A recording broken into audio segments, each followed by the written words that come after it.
very specifically in what I'm going to expect you to do. This is not what Newton would say his laws are about. When he was proposing his ideas, he was assuming that people weren't going to understand what he was getting at. Newton's laws were an attempt to explain the universe. That's not how we're going to use them. We're not going to explain the universe. In fact, I'm just going to tell you that you need to believe these laws exist and use them. However, we will have 2 labs to show you that they work. So that'll be later in the week. We'll do 2 Newton's laws labs, and one of them's going to be one of them specifically is about just F equals ma, so that you get the idea about it. But ultimately, what I want you to know is a framework for using these rules. They're a set of rules, and they're there to solve problems. That's really what this is going to be about. And when I say solve problems, Newton's laws can only do one of 2 things. They either find a force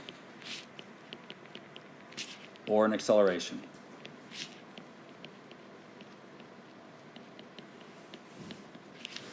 Now, I need to kind of clarify a little bit. Newton's laws represent the hardest way to solve one of these problems. They're always going to be challenging to do. But Newton's laws are limited on what they can do and when they work. It is not like when you get your exam, it's going to be broken up and say, this is the Newton's law problem, this is the energy problem, and this is the momentum problem. It'll be nothing like that. You'll have to decide the best way to solve the problem based on the information provided and what they're looking for.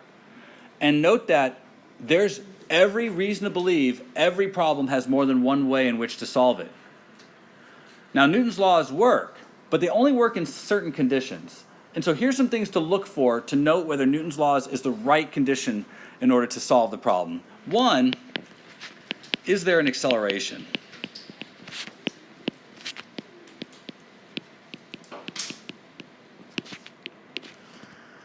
If you know an object's accelerating, and more importantly, if you're being asked for its acceleration, Newton's laws is the likely course of action. Acceleration doesn't show up in any other law except for Newton's laws. So if there's an acceleration, start here. 2,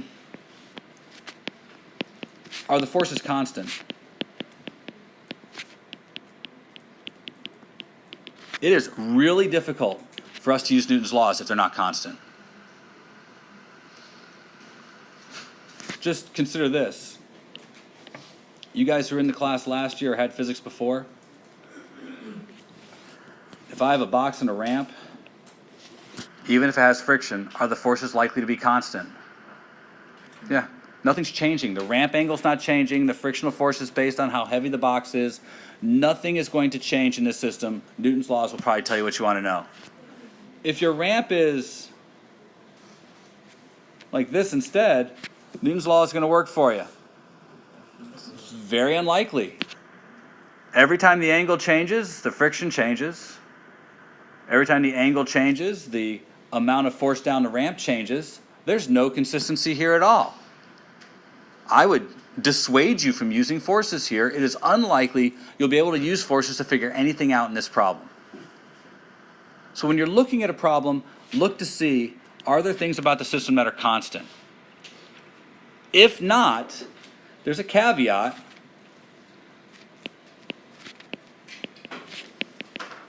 Are there expressions for force? Are there expressions for force? When you drop the coffee filter, bless you. When you drop the coffee filter, there was one force that was a constant, the weight. Weight was pulling it downwards.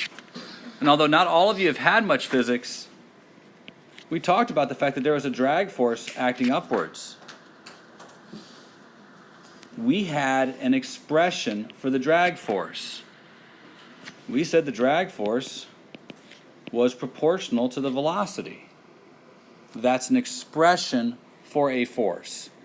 If you're given an expression for a force, you need to consider using Newton's laws. You really need to.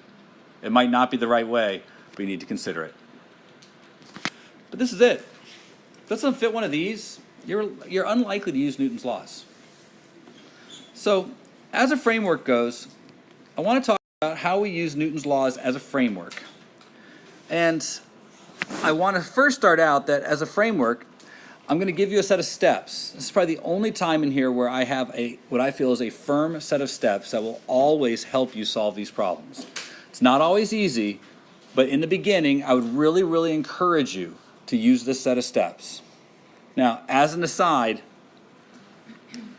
at this point in Newton's laws, we're going to work on a certain subset of Newton law problems. This will be the first test. We're going to deal with single body, multiple force.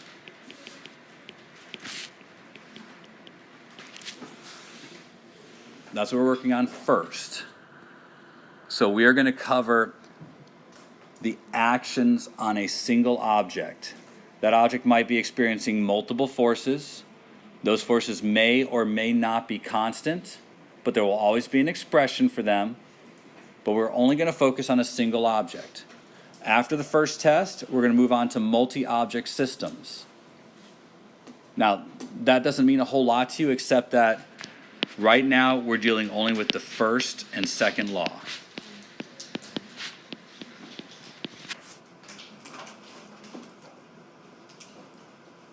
We'll hold off on the third law until our second test on Newton's laws,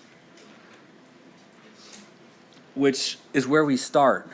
The big banner decision about all Newton's law problems is whether it's a first or second law problem.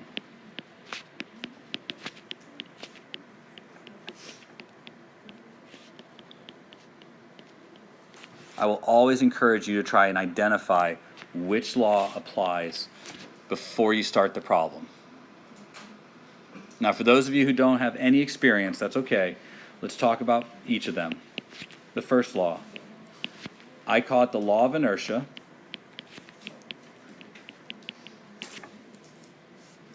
And the second law, which I'm going to call the law of acceleration.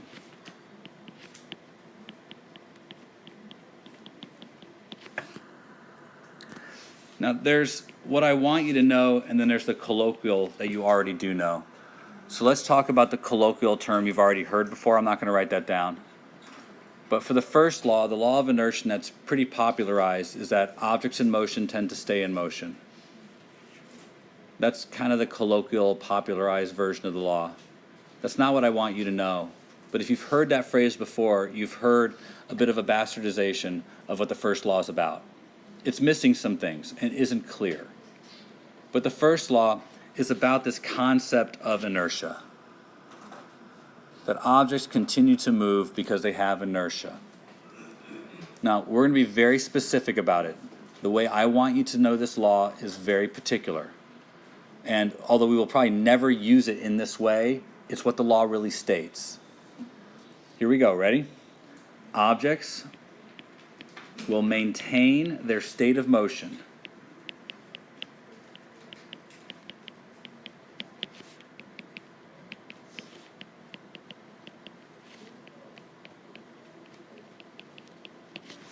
Now, some people like to insert here, or state of rest, but I just think that rest is a state of motion. So if you want to add in there, or state of rest, you should do so. Unless acted on by, and these two words are important, by an external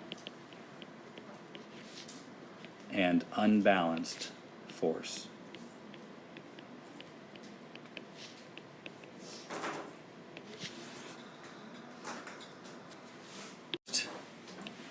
The word state of motion, I could simplify that and just use the word velocity. That objects will maintain their velocity. And this whole thing, external and unbalanced force, is the same as saying net force. This whole thing could be reduced to something simpler. But I'm being very explicit here. The force has to be external to the system. Later on, we'll talk about center of mass. It's important to understand that an object can't apply a force to itself. So objects only can apply forces to other objects. So it has to be external for the object to experience it. It has to be unbalanced. There could be 100 million forces acting on an object and it still not go anywhere or change its state of motion. The only way that the object changes its state of motion is if the force is unbalanced. Generally, this law is simply written as net force equals 0. That's the mathematical framework that is used to solve the problem. But in a balanced system, the net force on the object equals 0.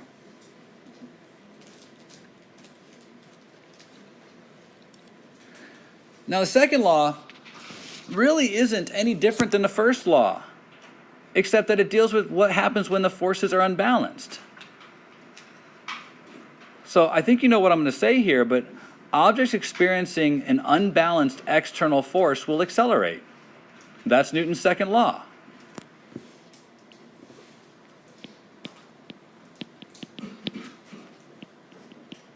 Objects experiencing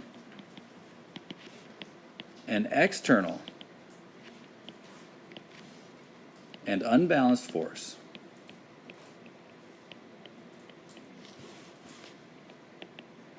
will accelerate. You could say will change their state of motion.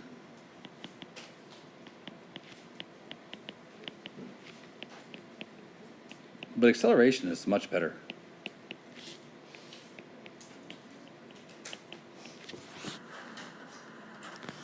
How much they accelerate depends on their inertia. How much they accelerate depends on their inertia. That's the law. Net force equals ma.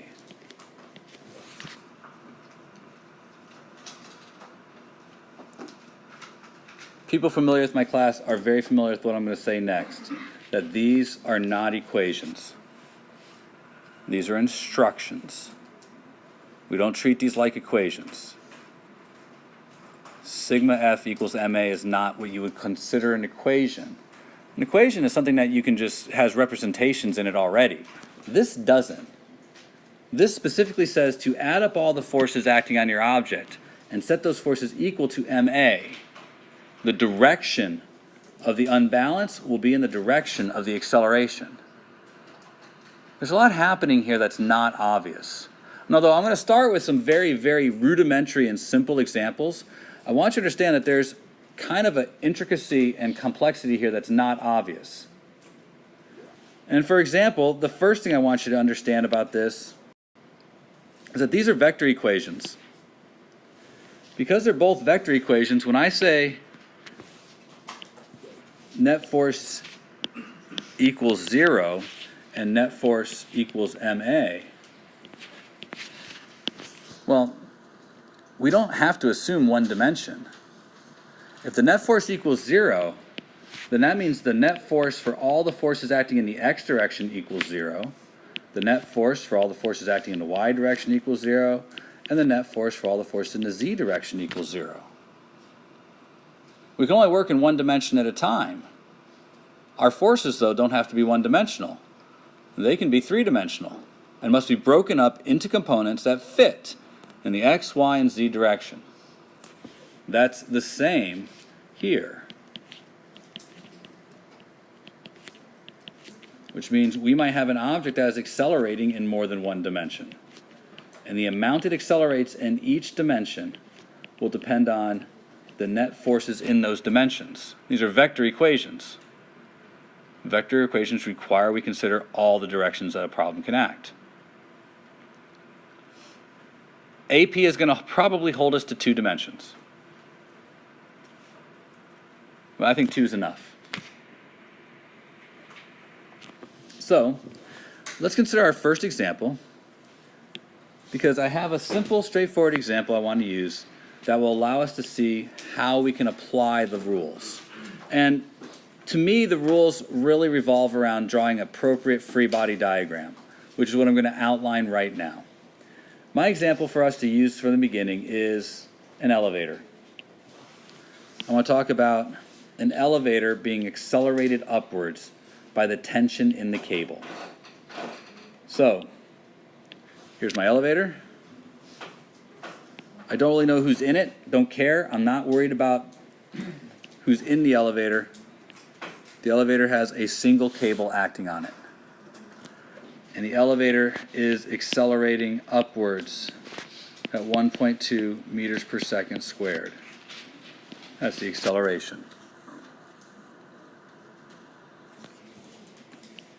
And just for fun, I'm giving this numbers just so we have them. Let's say the elevator with occupants is 1,200 kilograms.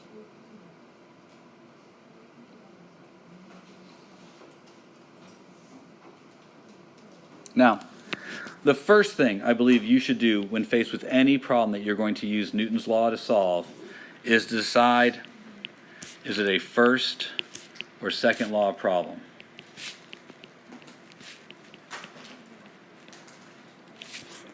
Make that decision if you can. This one's easy. We're told the system's accelerating. It's a second law problem. But look carefully at your problem. Look for words like constant velocity versus constant speed.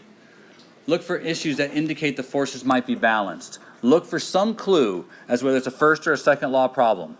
If there's no clue specified, you must assume it's a second law problem until you prove it first.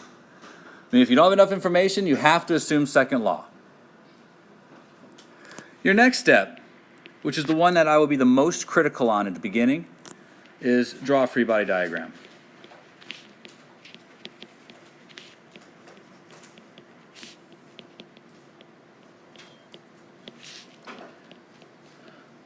If you really want to look at the total geek nature of physics jokes, it's in the free body diagram. Because every physics teacher gets weirdly anal retentive about their free body diagrams, and I'm no different. The free body diagram is the only way I believe that you can solve force problems and do it correctly. Most importantly, it's tested on the exam, and you have to obey a certain group of rules. First, free body diagrams have 3 things that have to be done specifically. You have to use a ruler, you have to draw forces in the appropriate direction, you have to draw them to be an appropriate size. All 3 of those are just assumed. You get no points if those aren't even done at the start. They start issuing points if they're in the right direction to represent the right forces. But if they're not ruled, if they're not of appropriate size or appropriate direction, you won't get any points at all. So you guys are new to this, never done it before. I'm going to go very, very carefully through the steps necessary to draw a free body diagram, with step 1 being reduce every item in your system to a dot.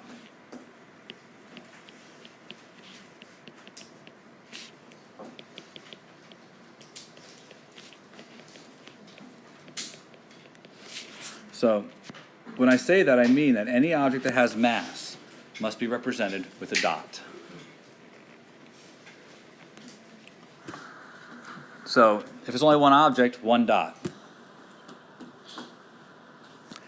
Next, you're going to identify forces by drawing arrows. Now, I don't have room to draw this, but you should say in there for yourself that the arrows have to be of an appropriate size to represent the strength of the force and in the correct direction. So you identify forces by drawing arrows. All the arrows have to be labeled, and you'll have to choose a labeling convention to work with. The book and I differ here. So if you want to use the book's convention, fine. The book's convention for labeling is always a capital F for force, and then a subscript that names the force. So like W for weight, or N for normal, or T for tension. That's the book's method for labeling. I don't use that convention. I believe having 50 F's in a problem is too many.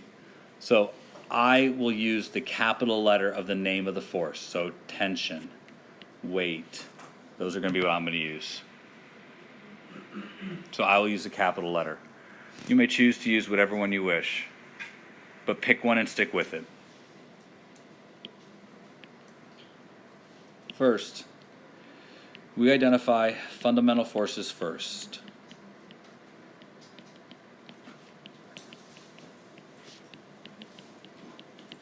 So you must draw an arrow to indicate each fundamental force that acts on your object. That's technically true. In this class, there's only one fundamental force in this class, and that's weight. So you will always draw the weight of the object if your object is experiencing weight. Now will be an arrow. Now, I'm going to say straight down, but be aware we're going to have problems where we're in space and stuff's acting in other directions. So don't just assume that the weight acts straight down. Be careful. Read your problem carefully. Know what's causing the force of weight. But I will label it with a capital W for weight. Weight tends to be used to indicate the force of gravity near the surface of a planet. That tends to be the word we use. I know that sounds obvious, but it's not as obvious if we're talking about the space station anymore. Does it have weight? And the answer is yes, technically. But it really is experiencing a force of gravity from the Earth that's not equal to its weight on the Earth. It's less. So that's why I want to be careful about using the word weight. We tend to use weight for objects that are near the surface of the Earth, but we will not be exclusively there. Now, fundamental forces are easy because there's only one. After fundamental forces, we have the contact forces. And in this class, contact forces can be boiled down to 4 categories, and all 4 categories will make an appearance in this class. And those categories are pretty straightforward. The first category are normal forces. These are pushing forces. Normal forces are forces between surfaces. So right now, your butt on the chair, or the chair on your butt. That's a normal force. It's a force between 2 surfaces that are in contact. If you guys have never taken physics before, the word normal means perpendicular. Normal forces are always perpendicular to the surfaces in contact. That part's actually incredibly important, and students screw it up all the time. It will be specifically tested on the exam in a multiple choice. But normal forces are always perpendicular to the surface in contact. The very first time we do an inclined plane, you'll understand what I mean by perpendicular to the surface.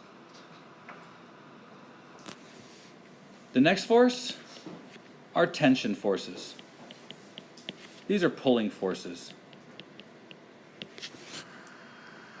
Tension forces require a conduit, a cable, a string, an arm, a handle. These always act away from the object, but require something to connect the object to what's applying the force. So if there's a string or a rope connected to your object, it is probably applying tension. Strings don't push on objects, they only pull. So be aware these are always going to be away from the object. The next one, which we'll talk about a little bit tomorrow, is friction.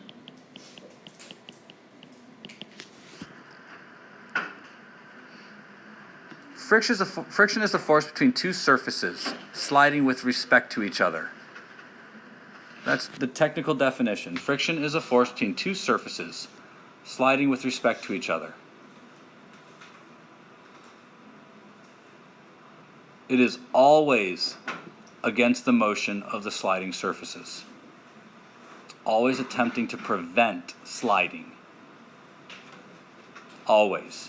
That seems so terribly so terribly obvious, and trust me when I say it's not. It will not be obvious what direction friction acts. It will in the first two examples I give, but after that, not so much. And then last, one we've already talked about, and that is drag. Drag is a resistive force for any object that moves through a fluid. Drag is a resistive force for any object that moves through a fluid. Air, water, these are all fluids. Generally, drag forces are proportional to speed.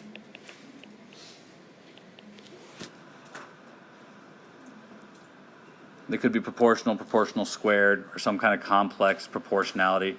But drag forces tend to be proportional to speed. Friction is not. All right, those are our contact forces. Is anything in contact with the elevator? Yeah, not particularly hard here. It's got a string connected to it, so there's a tension force. I know the object's being accelerated upwards, so I'm specifically drawing the tension force to be of a greater length than the weight. That's not unintended. That's specifically intentional. In fact, if I had more space, I'd probably make it more exaggerated to make sure we understand that the tension force is greater than the weight. We are told the system accelerates upwards. That's not arbitrary. These are the things that must be done to draw a free body diagram. In your exam, you end there. That's what you'll be graded upon. So you don't do anything else. But we actually need to use these diagrams. So from this point forward, these are things that you should do, but I'm not going to write them in this list. And the first thing you should do is identify points of reference. What I say in class is you should apply a coordinate system that is convenient to your problem. Now look, I know we're going to get close to time here, but I'm going to say this twice more, and I'm going to add something each time. Apply a coordinate system convenient to your problem. Center it on the object.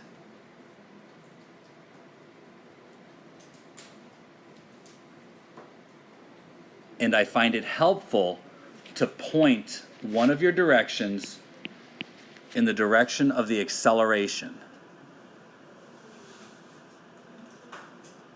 It will be always better for you if you can point one of these directions in the direction of the acceleration.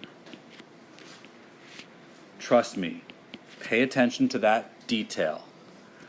Because if you do, you've created a one-dimensional problem from a two-dimensional problem.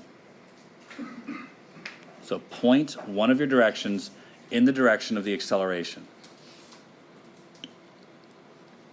All right, guys, I don't give directions often. I don't give like sets of steps often. This might be the only time in here.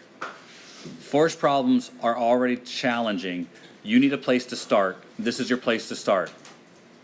Once you've reached this point, you're actually pretty close to the end, because the last thing is to apply Newton's law.